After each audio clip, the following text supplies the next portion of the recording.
they were sort of hospitable, but I can't say they were terribly hospitable. They kind of kept to themselves because they really felt the Americans were giving the Serbs a bad name. And you know, of course, NATO, I was there when NATO was bombing us and the Serbs, and you know, there was a shell right down in the bottom of our field, the field where we were staying. So they weren't real happy with the Americans, given we were Americans. So hospitable, yes, but you know, we had to pay for the hospitality.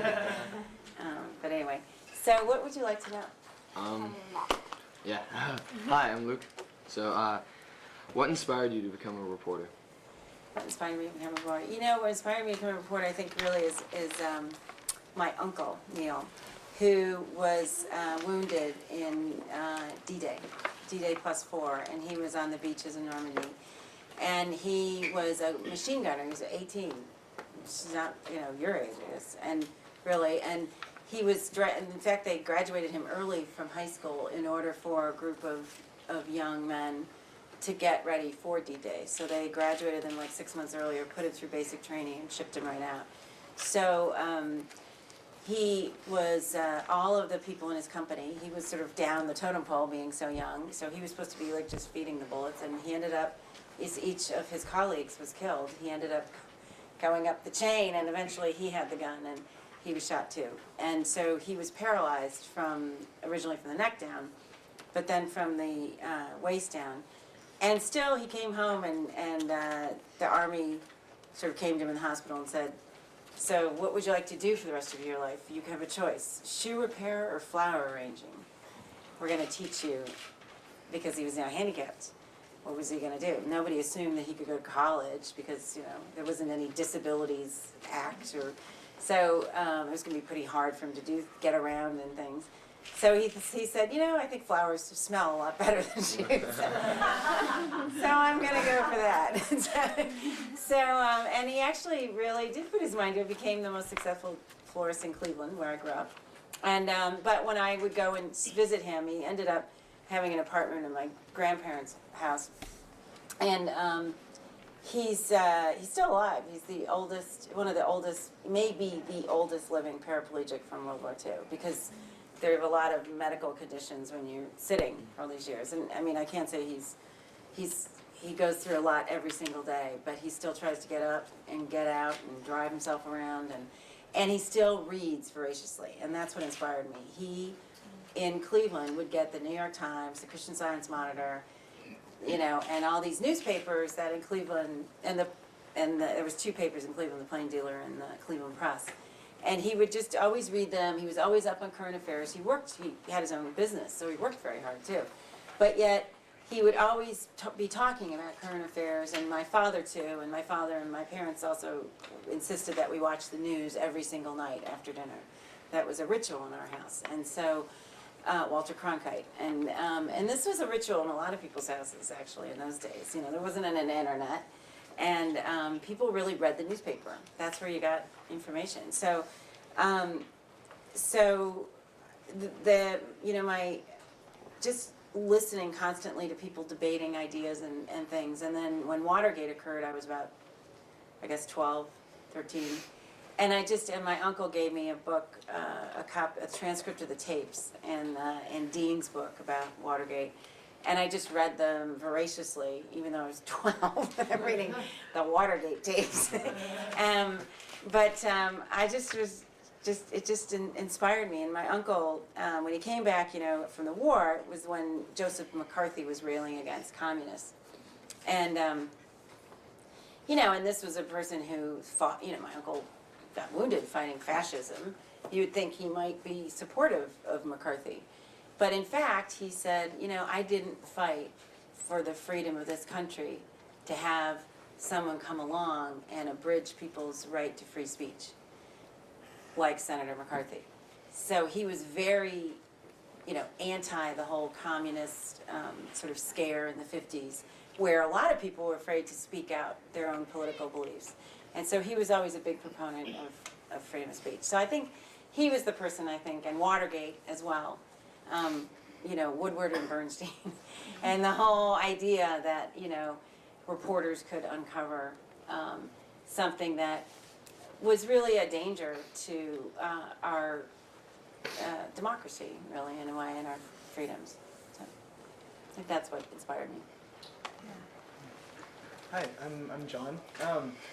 We've been reading about your already extraordinary career as a journalist, and I was just wondering what motivated you to leave such an area of study and go to law school? I know, this is the question that like everybody, all the lawyers here actually are saying, you did what?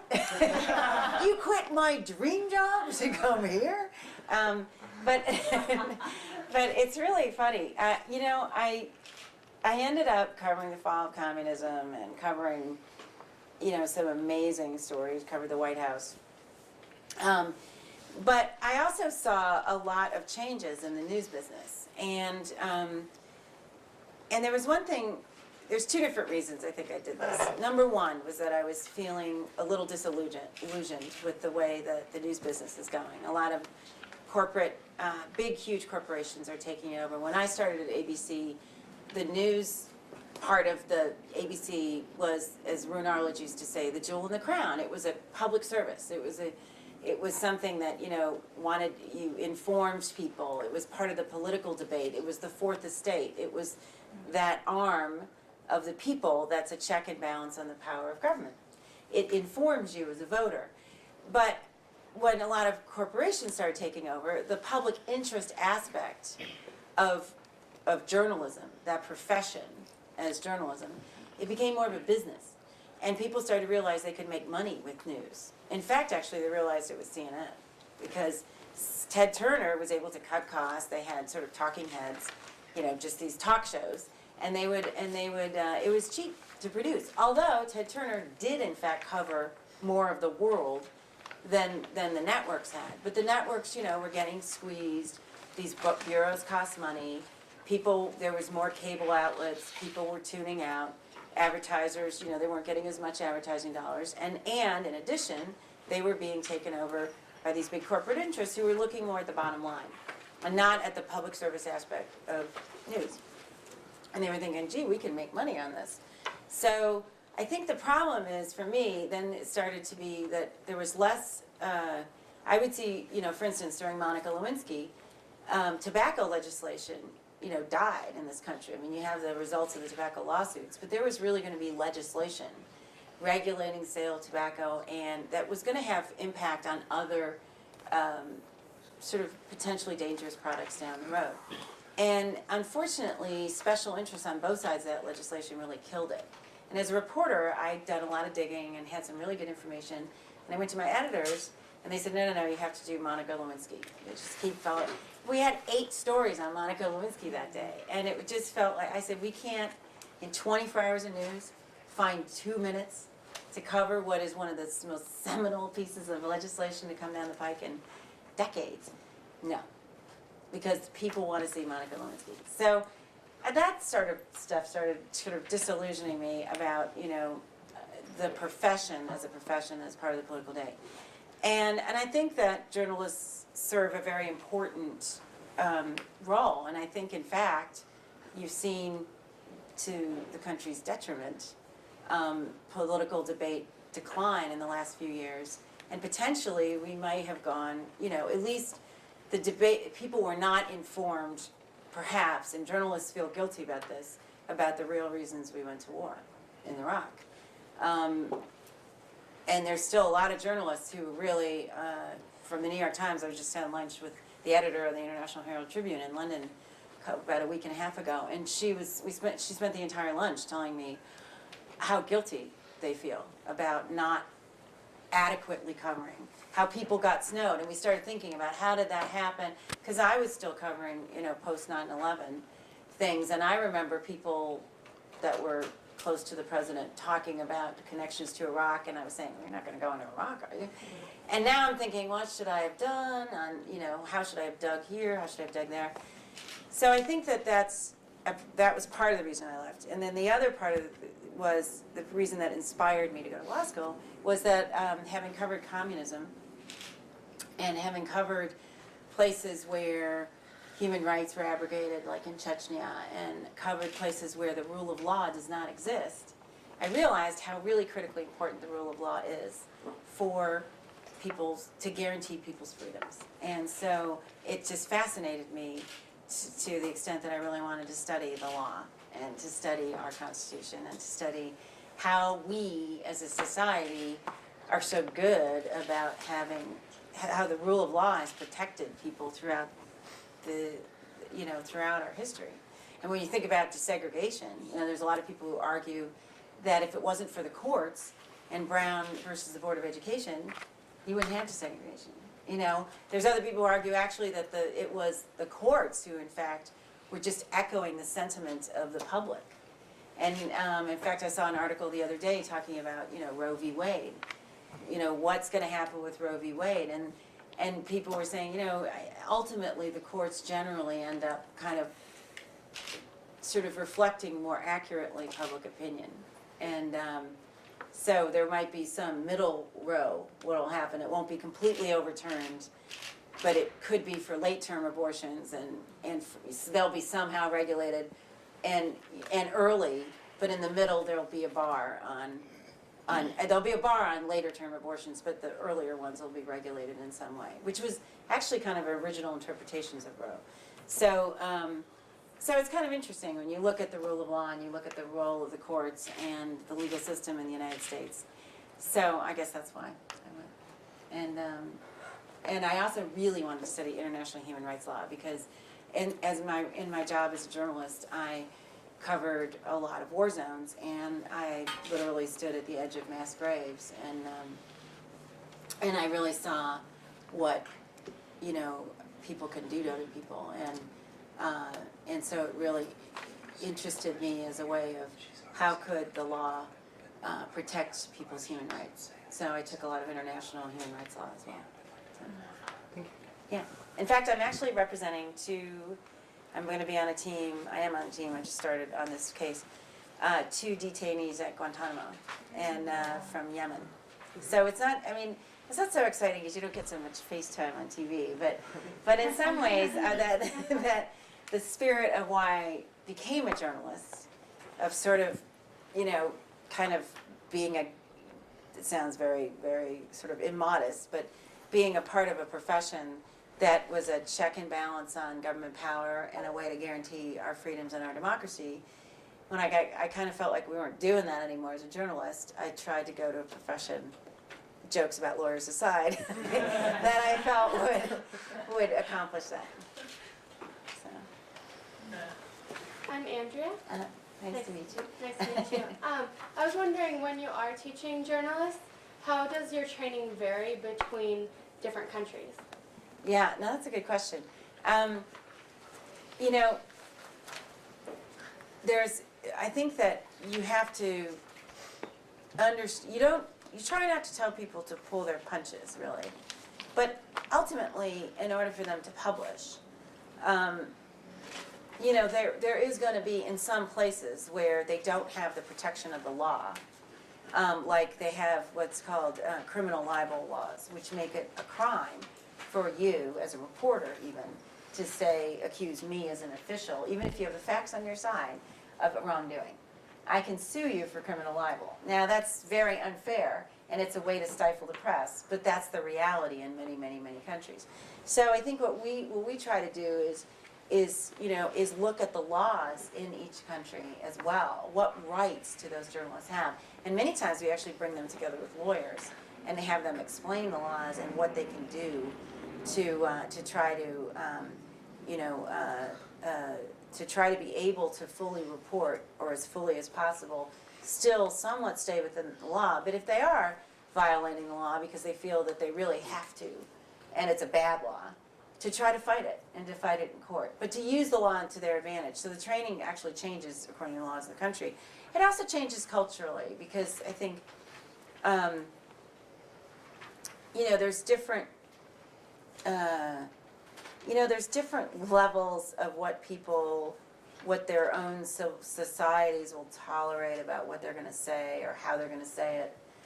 Some, find no problem in sort of, making very nasty allegations against somebody, and another society would have huge problems with it, or even tempered allegations against. It would be considered impolite to criticize the president. So there's cultural things too. I mean, for instance, in Africa, the whole AIDS issue is very, very sensitive. How you cover AIDS, it can differ from country to country. So, so I think that there's a little bit of difference. But on the whole, our basic training doesn't change. And that is that you have to have multiple sources, you have to have the facts, and you have to get verifiable facts, not just because somebody told you something. I mean, what's really interesting when you go and do these trainings in these countries is that most of the places have not had a tradition of a free press. So they've had a government-controlled press in most cases. So who are they responsible to? They're responsible to the government. They've always just, you know, basically said what the government wants them to say in the newspaper. And they see themselves as sort of a conduit of information from the government officials. So, for instance, in Egypt, we taught these journalists how to cover the elections. And you can go to actually ICFJ's website. It's www.icfj.org. Or also go to www.ijnet.org, ijnet.org. And look on, I think it was an Egyptian election program. And you'll actually see, you can see streaming video, it's in English and Arabic, but you can also see reports that our trainees actually did. And what was really interesting was, you know, they're government-controlled press in Egypt, so they're used to covering an election. When they go to the candidates and they say, so, what do you think about XYZ? And they said, so they say to the candidate, what's the most important issues facing Egypt today? And they'll say, well, I think it's this and this and this and this. They say, okay, well, what do you think you're going to do? Oh, I'm going to do this, I'm going to do that, I'm going to do that. And they just write it in the newspaper. So the problem is, and you know, his opponent says, or her opponent, most likely his opponent, says, you know, just the same kind of thing. They don't fact check that, you know, you just promised that you're going to get 8 million jobs. How realistic is that? They don't, you know, they don't question it. They just print it. So what we said is, look, you know, just because you candidates say that the most important issues are, you know, foreign policy or, you know, water rights or something else, I might say as a mother, education's more important. My kids aren't getting an education. You might want to avoid that issue because you have no ideas on that. So what we taught these journalists to do was to be responsible to the people they're supposed to be responsible for in a democracy, and that's the people. So the people they should be asking questions to were actually not the candidates. They needed to ask the people first, what are the main issues that you want to see solved? What are the key things that you feel are facing Egypt today? And they ended up with a list. We taught them how to survey, how to poll, how to do a Gallup kind of poll. And so they went in and they surveyed all these people, and then they did a list, and they figured out, tallied up, what are the most 6 top issues. Then they went to the candidates, and they said, okay, what are you going to do with these issues? And they had them answer specific questions about those issues. And then they went and they fact-checked the viability of the answers. And then they did a whole scorecard about each candidate. And what was really satisfying is when we finished this, we printed, you know, we had limited funding, so we printed as many as we could, and we had them distributed in certain newspapers as a supplement. And some newspapers, we put it up on the web so newspapers could just download it and put it in their papers around Egypt and around the whole region, actually.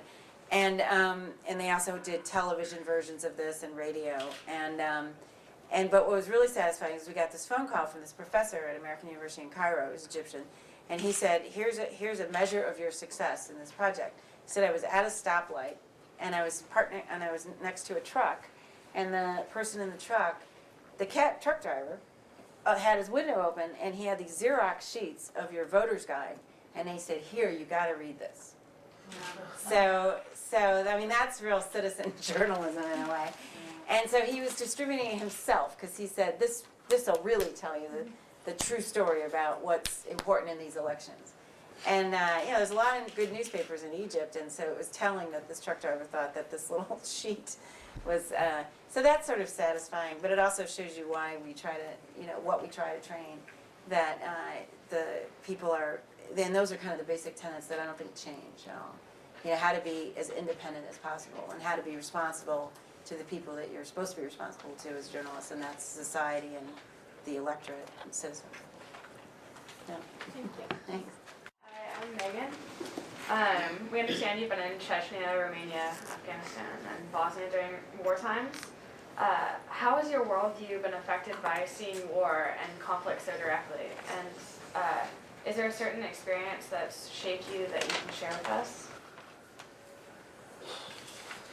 Gosh.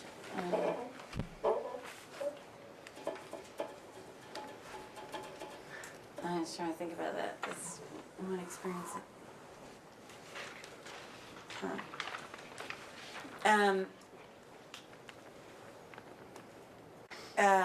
I think that how it's affected me is actually pretty interesting, because I'll give you an example, a very recent example.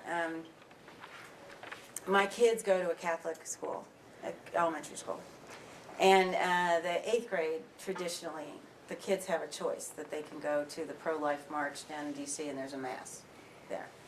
Our kids have generally gone, and I've sort of said to them, look, I think you're kind of too young to decide on this issue yourselves. Here's where, and my husband and I sit down with them and say, here's where we stand on this issue. And, we're personally against it, but we don't feel that the Roe v. Wade's law of the land, we don't feel it should be overturned, because we have problems with denying this choice to women who, for a lot of different reasons, maybe want it. And it's hard for us to sort of reconcile that thing, but it's, we think you should go to the mass and pray for a resolution of this problem, so that maybe there's never any unwanted pregnancies. That would be the perfect solution. So, so they've decided to go in general, but we've often said, though, you really look upon this as freedom of speech and people expressing their political viewpoints. You're going to see both sides in this, and you should listen to both sides. That's how you form your opinions. So our kids were going to go. There was a permission slip that went out, and a bunch of people traditionally half the class is not gone. Parents have said no, the kids are too young, whatever, maybe they don't believe it.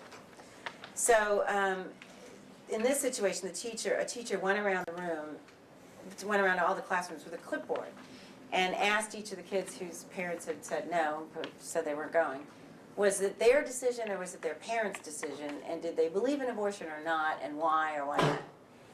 And all the kids came back, and then she said, and don't tell your parents I was judging you. I don't want a bunch of phone calls back that I was judging you all. And so there's two issues for me going on there. Number one, I don't want my 13-year-old told, don't tell your parents anything. But also number two, I just felt like they should have talked to the parents. It's inappropriate. But the whole episode smacked of intolerance for other people's beliefs. And I guess that's where war has really, I sort of went to the pastor and I said, look, I've stood on the edge of mass graves. I've watched, bodies being pulled out of rubble. And the only reason these people were killed was because somebody else didn't like what they believed in. And I have a real visceral reaction to intolerance of other people's beliefs, because I've seen how destructive intolerance can be. And I think intolerance in this country is on the rise. Intolerance between people's beliefs, and I think it's actually fostered by what I was talking about earlier, the commercialization of news. Because what sells is people fighting each other on TV. And the red states versus the blue states is what sells. And unfortunately, that's not where good policy is made. Good policy is made in the middle. But people are made to feel guilty because they believe one way or another, and called stupid on television. Some of these screaming shows like the O'Reilly Factor, and and there's the ones on CNN, Nancy Grace, and they're all screaming at, oh, well, that's stupid. Well, that's just, I don't think that's should have a place on networks that are supposedly a ground for serious debate. And I have friends from Fox who say, oh, well, O'Reilly's not news, it's never billed as news, it's infotainment. I said, you know what, though? I don't think that they see it like that. I think that's your rationalization for saying it's okay.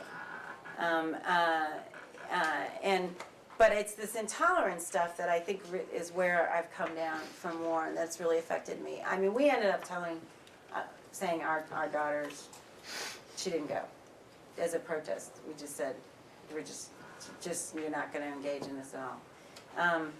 And we've really, I think, taught our kids that that this kind of intolerance.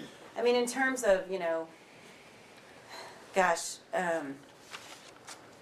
events that have affected me the most, it's hard to sort of say. I think there was it's not really, I guess it's a story that I covered I covered throughout the Chechen War. The war in Chechnya. I covered a village called Samashki, and I covered this one unit of the Russian military. And every time I would go back to both of these places, and I would just check in with the villagers and with this command post.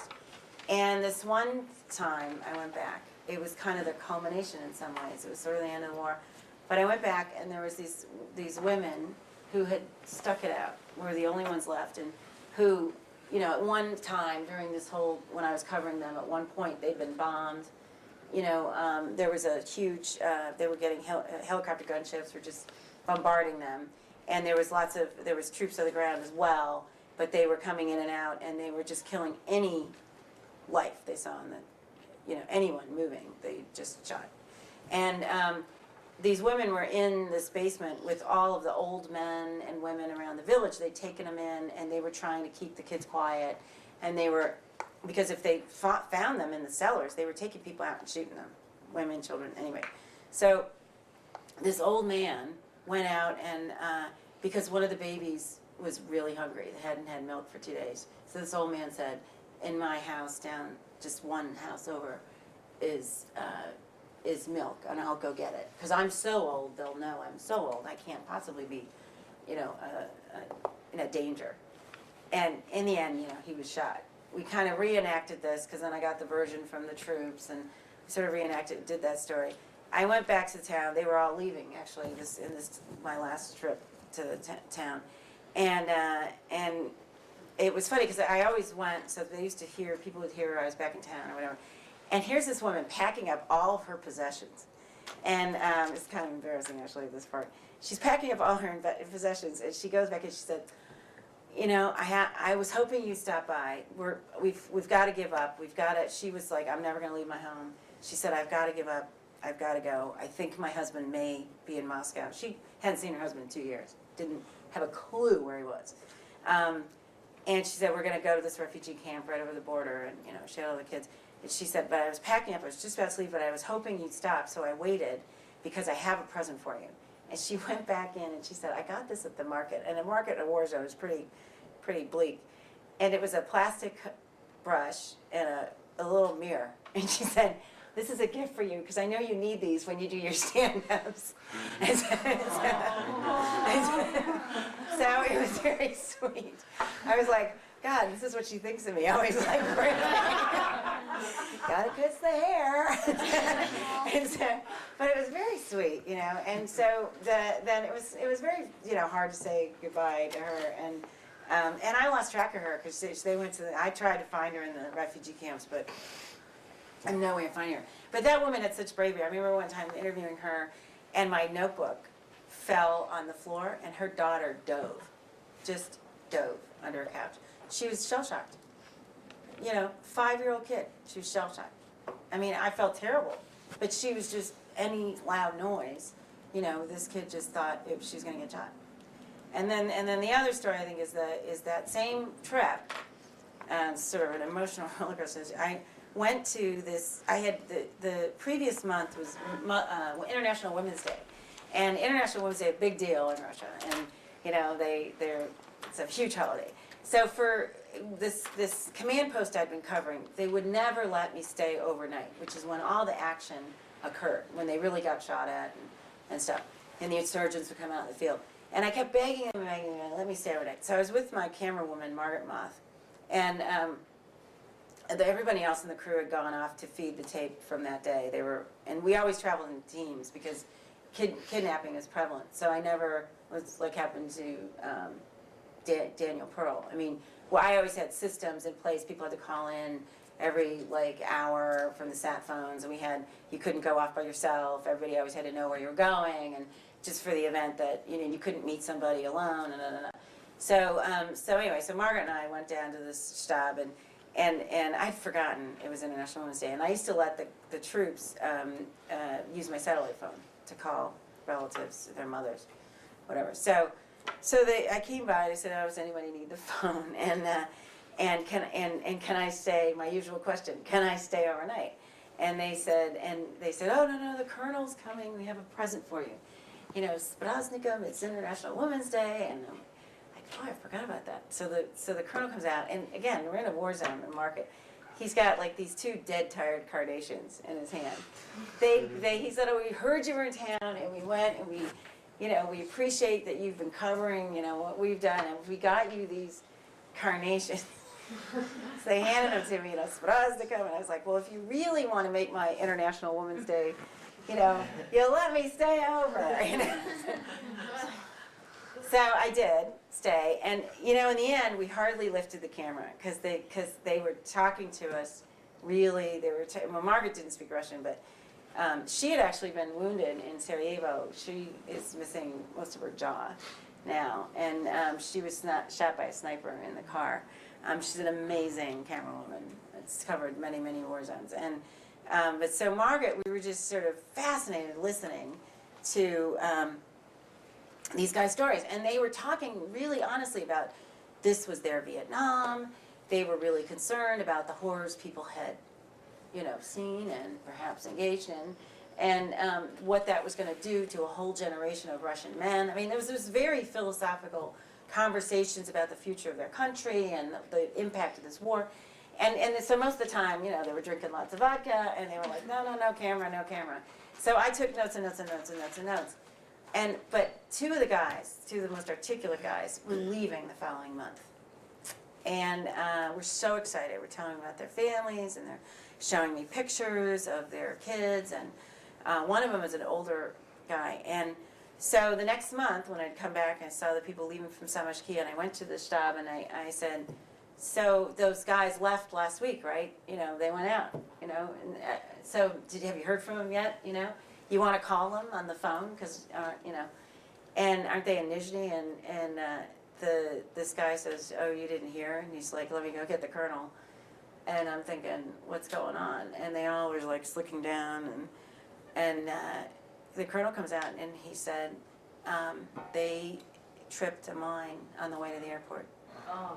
They were all killed. So, but they were 18, one of them. So it's like your age. Imagine. So he thought he was out. So, sorry. So I think that day was like, the elation of these people having survived a war and sort of finally getting out. And then this kid. Sorry. So, anyway. So, but that's the part about war. You just can't, you never know.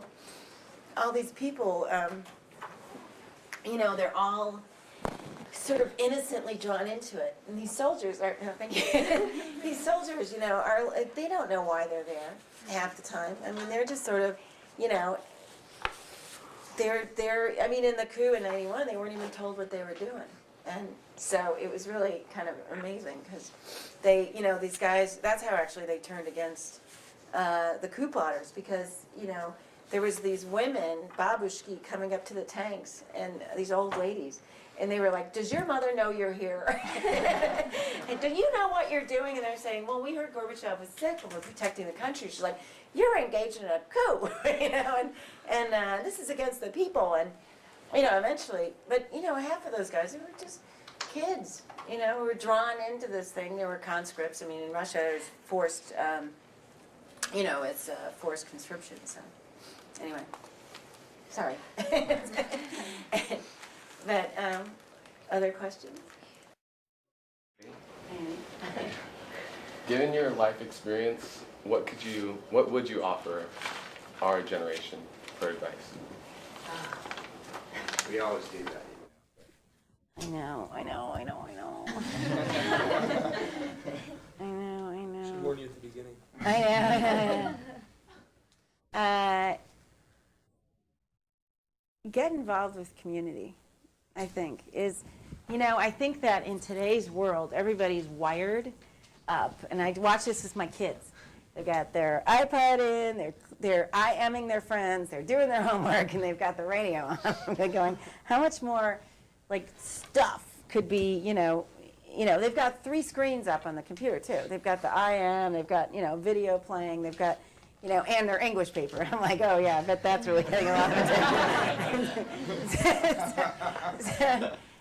But I think that the problem is, too, is that, it's hard. You sort of feel like, oh, I'm so connected in the world. I'm IMing, I'm text messaging my friends. But how much communicating are you really doing? How much really, LOL and da-da-da-da-da. There's all these, my daughters use all these, stuff. They text message me all the time with these, abbreviations. I'm going, what does that mean? And so it's